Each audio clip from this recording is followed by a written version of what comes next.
Let me start off, as many have, with Happy Mother's Day. And before we're done, I hope you remember that. Because we're not going to deal with a typical Mother's Day sermon. Now, you will be happy because if you got a chance to go out and eat with Mom today, you're going to get out of here early to go do that. And you know that don't happen with me often. But we're going to be dealing with a topic today that hit me several years ago.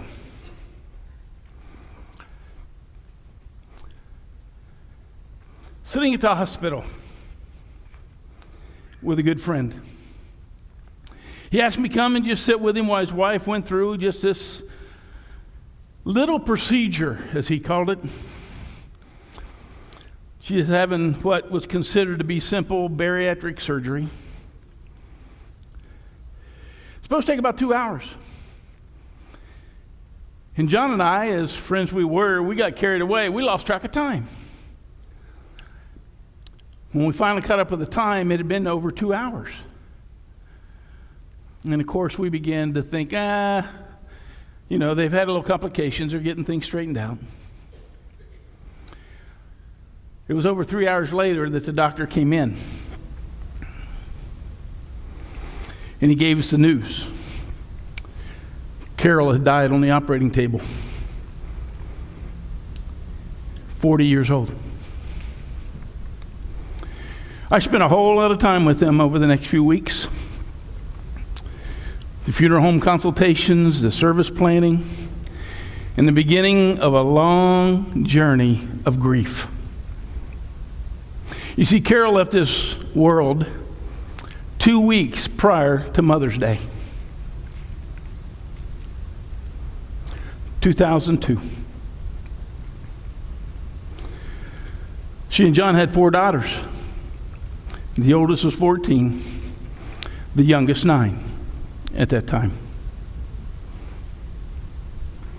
There are times, I'm going to tell you, that still seems like it happened just yesterday. Because I will get messages from the girls telling me how much they appreciated me and how hard that Mother's Day was. Folks, we're beginning a new series this week. It's called Overcoming. And today's message is Overcoming Loss. You see, that experience that was many years ago gave me a greater understanding that there are some of you sitting here today that when I say Happy Mother's Day, you just grit your teeth. Because it's not so happy for you. And believe it or not, I know a lot of folks, it's not a happy Mother's Day. But the other thing about this topic we're going to deal with today, it's not just about mothers. Every one of the ladies sitting in this room today, you have experienced loss in your life in some way or other. And guys, we're not exempt either, because we've experienced loss as well. So, let me wish you a happy Mother's Day. And for those of you that this is a happy Mother's Day, please rejoice in that. But what I want to help you do is to understand those that maybe it isn't quite as happy as it is for you. It's a happy Mother's Day for me. My daughter's here to share with her mother. My mother's still alive. Joan's mother's still alive. So, yeah, for us, it's a happy Mother's Day. But there are those that I know that it's not. And I got to confess to you this morning, I've been doing a little whining this week. Been a whole lot of stressed out. How do you preach about loss on Mother's Day?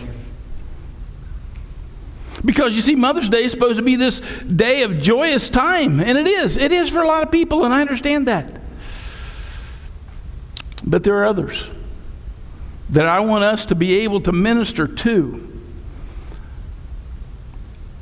You see, there are others out there who are grieving the loss of a mother right now.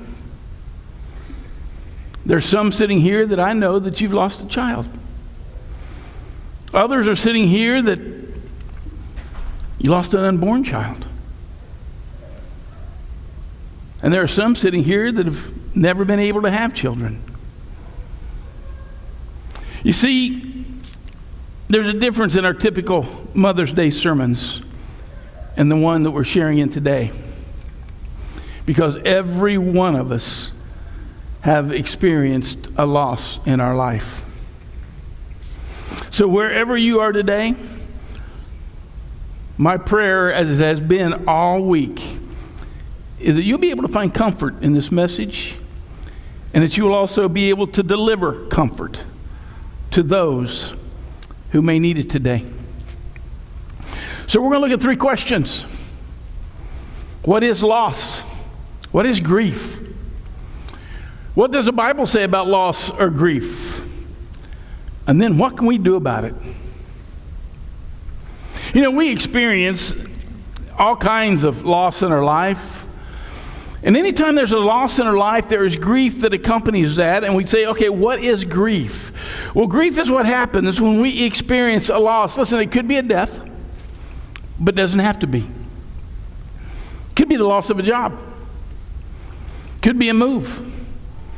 Could just be a life in transition. See, there's so many things that bring loss to us, and when there's loss, there's grief. You see, whenever you hold something dear and you lose it, then grief follows. There's some very important stages I want us to look at very briefly about grief. We need to understand, first and foremost, that these stages are not in any specific order, because each and every one of us will experience grief in our own way. And the thing that I don't like about it, sometimes we go back to a stage we just left. And I have done that recently.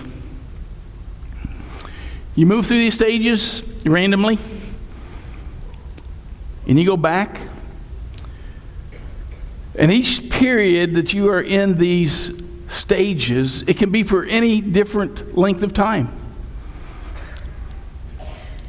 And there's also the possibility that you might get stuck in one of these stages and not move on.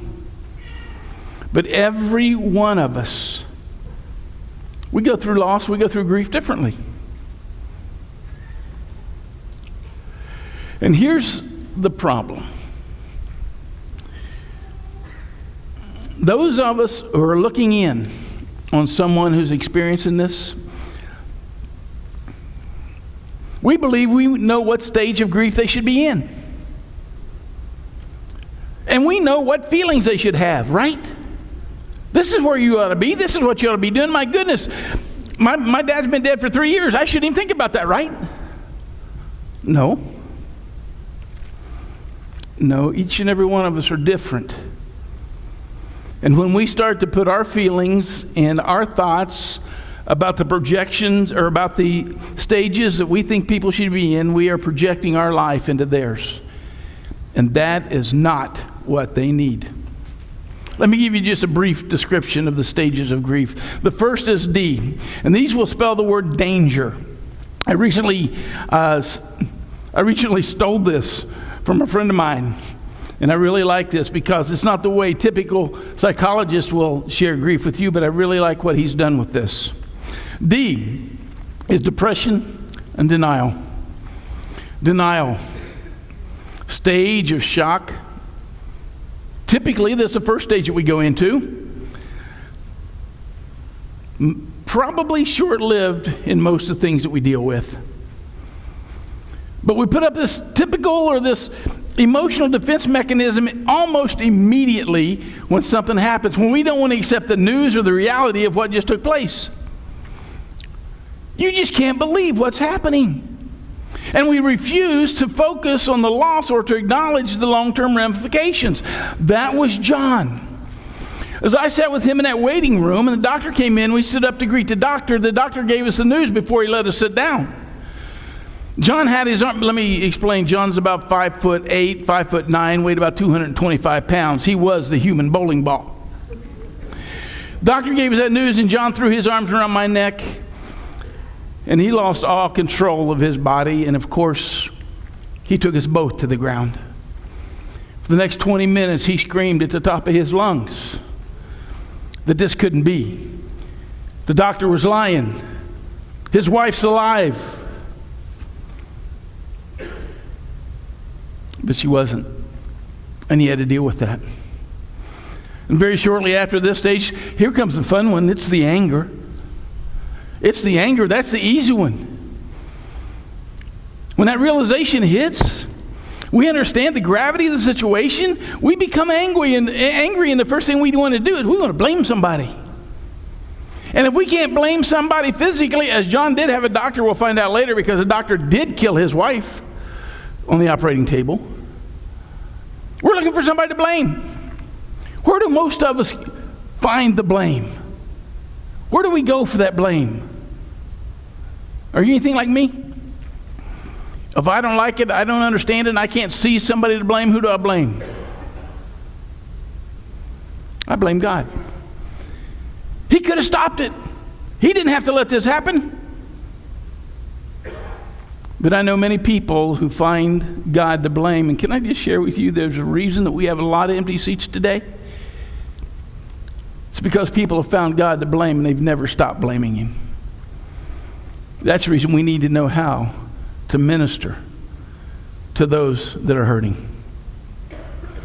The end in danger is negotiation.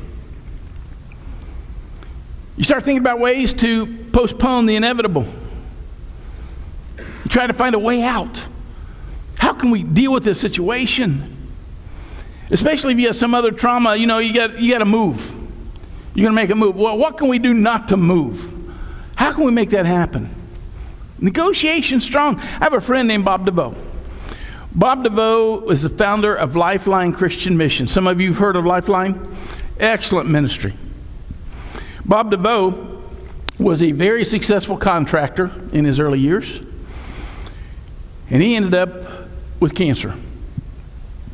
He laid in his hospital bed and told God that if God would save him, he would do anything and everything in his life to bring glory to God.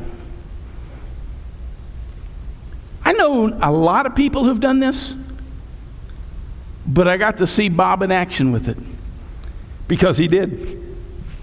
Sold that construction company, started Lifeline Christian Ministries, and has been in Haiti and Honduras and Arizona and all these different places, touching the lives of people with the gospel. For the last 30 years, he's been doing that. He negotiated. God listened to his negotiation. How many of you have ever tried to negotiate with God? Can I tell you, that's almost a weekly deal for me.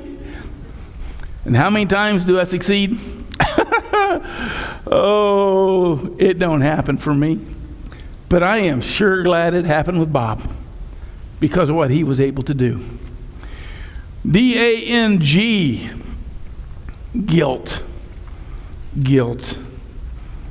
Sadness, regret.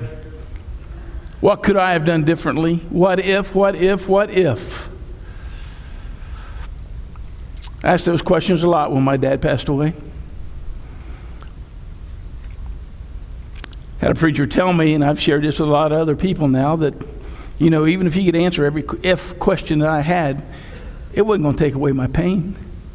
It wasn't going to take away my hurt. So was I truly dealing with guilt, or was I just dealing with a guilt emotion? I share that most of the time, folks, we just deal with the guilt emotion, not a true guilt. After the G comes the E. We're just emotional. One of the things that I do after someone's been involved in a loss in their life is I ask them how the roller coaster ride is. Because there are some days you're fine. Some days things are wonderful. Some days you can't wait to get outside and run and jump and play. And then there's other days you cannot get off of the couch. That's the way it works. When you feel like laughing, laugh. But when you feel like crying, cry. And then last comes the R, and that's resolution. Resolution. It's when we realize that fighting the change is taking place in our life. It's not going to take the grief away. but we resign to the situation and we accept that we need to move on. The resigned attitude may not, and I will tell you more than likely, is not a happy place. But it's still a place that we need to go and stop resisting the change. What does the Bible say about loss and grief? I just want to use one guy today who dealt with it a whole lot in his life, and it all happened in one day. Let me just read you the story about a guy by the name of Job. I'm sure you've heard the name Job, but let's just read a few of the verses. It says, there once was a man named Job who lived in the land of Uz, not Oz, Uz. He was blameless, a man of complete integrity. He feared God and stayed away from evil. He had 7 sons and 3 daughters. And this is what amazed me. He owned 7,000 sheep, 3,000 camels, 500 teams of oxen, and 500 female donkeys. Who counted those? He also had many servants. He was, in fact, the richest person in the entire area. Now, Job's sons would take turns. They would prepare a feast in their homes, and they would also invite their 3 sisters to celebrate with them. And when these celebrations ended, sometimes after several days, Job would purify his children. He would get up early in the morning and offer a burnt offering for each of them. For Job said to himself, perhaps my children have sinned and have cursed God in their hearts. This was Job's regular practice. Then jump down to verse 13. In that same text in Job chapter 1. Beginning in verse 13 there. One day when Job's sons and daughters were feasting at the oldest brother's house, a messenger arrived at Job's home with this news. It says, your oxen were plowing and the donkeys feeding beside them when the Sabaeans raided us. They stole all the animals and killed all the farmhands. I am the only one who escaped to tell you. And while he was speaking, still another messenger arrived with this news. The fire of God has fallen from heaven and burned up your sheep and all your shepherds. I am the only one who escaped to tell you. And while he was still speaking, a third messenger arrived with his news. It says, these bands of Chaldean raiders have stolen your camels and killed your servants, and I am the only one who escaped to tell you. And while he was still speaking, another messenger arrived with this news. Your sons and daughters, they were feasting at their oldest brother's home. Suddenly a powerful wind swept in from the wilderness and hit the house on all sides. The house collapsed and all of your children are dead, and I am the only one who escaped to tell you. Job stood up, tore his robe to show grief. Then he shaved his head and he fell to the ground to worship, and he said this, I came naked from my mother's womb, and I will be naked when I leave. The Lord gave me what I had, and the Lord has taken it away. Praise the name of the Lord. In all of this, Job did not sin by blaming God. And in chapter 2, beginning in verse 11, when the 3 of Job's friends heard of the tragedy he suffered, they got together and traveled from their homes to comfort and console him. Their names were Eliphaz the Temanite, Bildad the Shuhite, and Zophar the Naamathite. When they saw Job from a distance, they scarcely recognized him. Wailing loudly, they tore their robes and threw dust in the air over their heads to show their grief. Then they sat on the ground with him for 7 days and nights. No one said a word to Job, for they saw that his suffering was too great for words. Job, a man who had lost everything that was dear to him in one day. Do you think maybe Job was suffering a loss and grief in his life at this time? I can't imagine. I cannot imagine what this would have been like to lose everything he had. And then he has these 3 good friends. I say they're good friends because they left everything they were doing and they come to sit with Job. His friends were Eliphaz, Bildad, and Zophar. And this morning, I want us to learn two things from them that we need to take and to share with those that we know who may be hurting from loss. First, we're going to learn what to do when someone is grieving. And then we're going to learn what not to do when someone's grieving. Now, here's what Job's friends got right. They practiced Shiva. Shiva. That's the Jewish practice of sitting with a grieving person for 7 days without saying anything. Time out. There is not a person in this room that could sit for 7 days with their friend and not say something. Let's be honest, most of us couldn't sit 7 minutes. We would be having to talk, wouldn't we? But these guys had it right. They practiced Shiva. You see, the very best thing that we can do for someone who's had loss of something in their life is say nothing. Just be with them. I've had that opportunity many times since coming to Southport Heights 11 years ago. And as I've shared with anyone who I've been with, and you can testify that I didn't say a whole lot. Preacher didn't know what words to use, what to say. Didn't understand. I couldn't feel their pain. I would just sit and listen. Folks, that's what we need to do. When someone is hurting, someone has had a loss in their life, and we know that, we need to sit with them. We don't need to fix them. Hey guys, that's our responsibility, right? We got to fix it when it's broke. We don't have to fix them. We just have to be there. Took me a lot of years to learn that, even with my wife. I wanted to fix everything that was broken. Sometimes she just wanted me to shut up and listen. And that's what we need to do when we're sitting with someone. Let me tell you what these guys did wrong.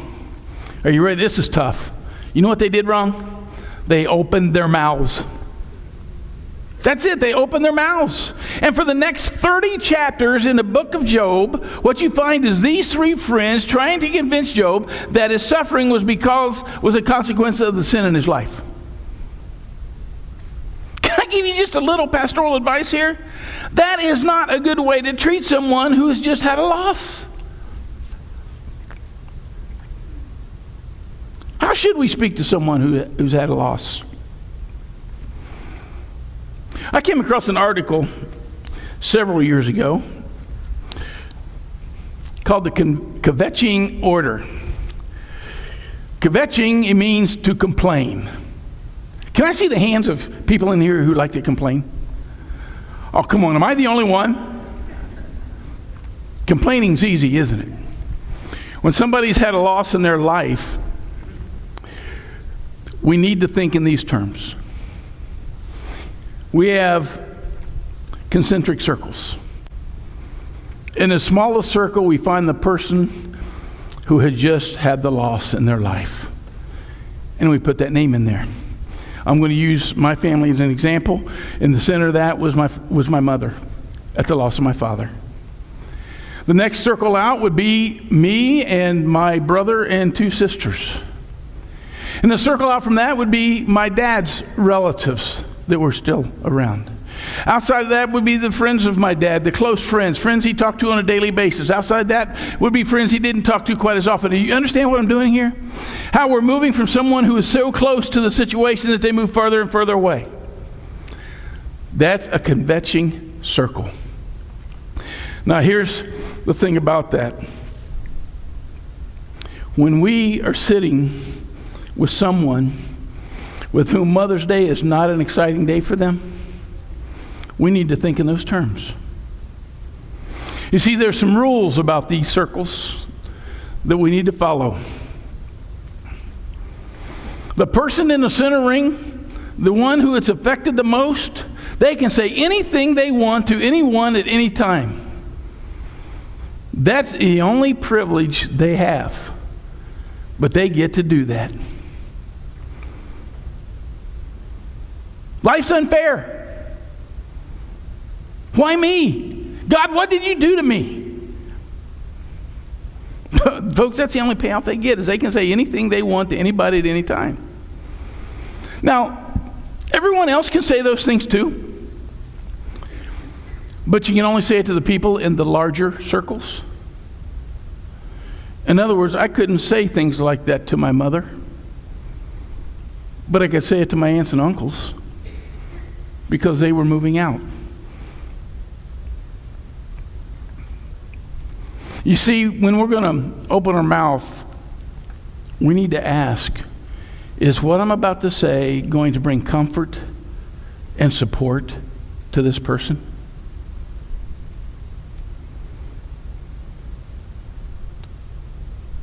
Something that took me a long time to learn in ministry was very simply this: don't give advice.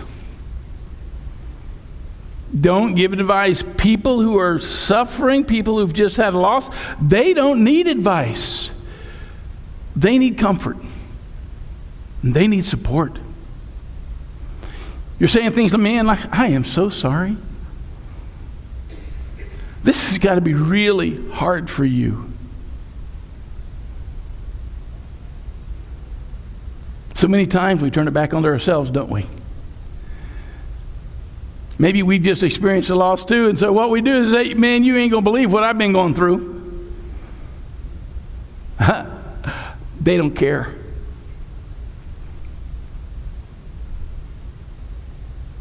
Here's what I'd do if I were you.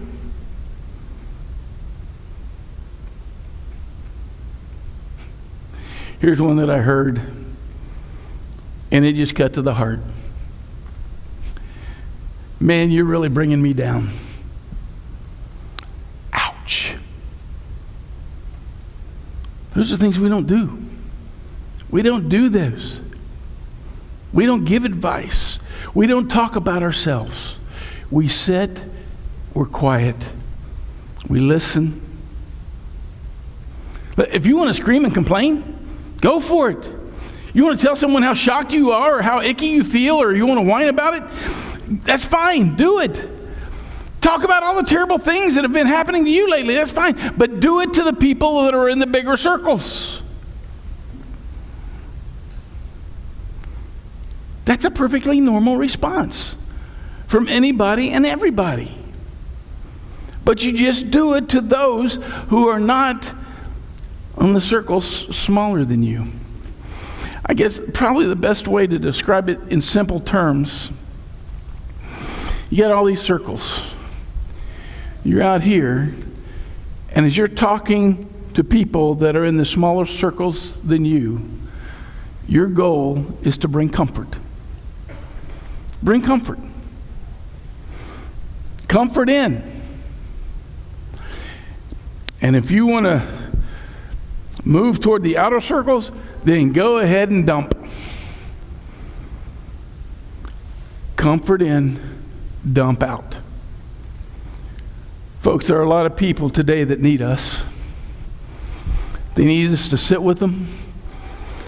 They just need us to listen. They need us to shut up. Some of those people are sitting here this morning.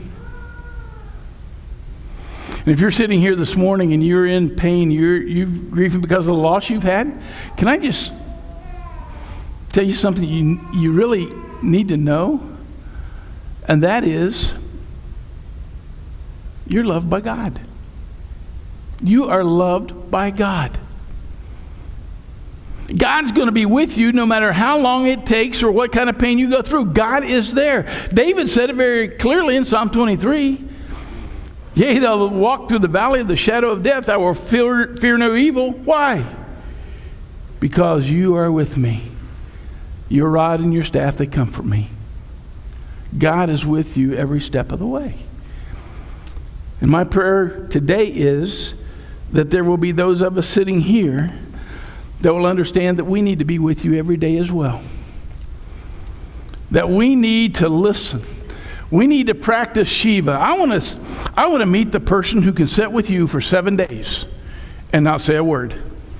I want to meet that person because that is not me. But we do need to sit and be quiet. and to share in ways that will support and encourage. I love you. God loves you. Is there anything I can do can I bring you a pot roast? You know, that always helps, doesn't it, when we're grieving food? What's one of the first things we do when we hear that somebody's had a loss? Put together these meal trains. And you have enough food for the next 6 months. Don't need food. Don't need advice.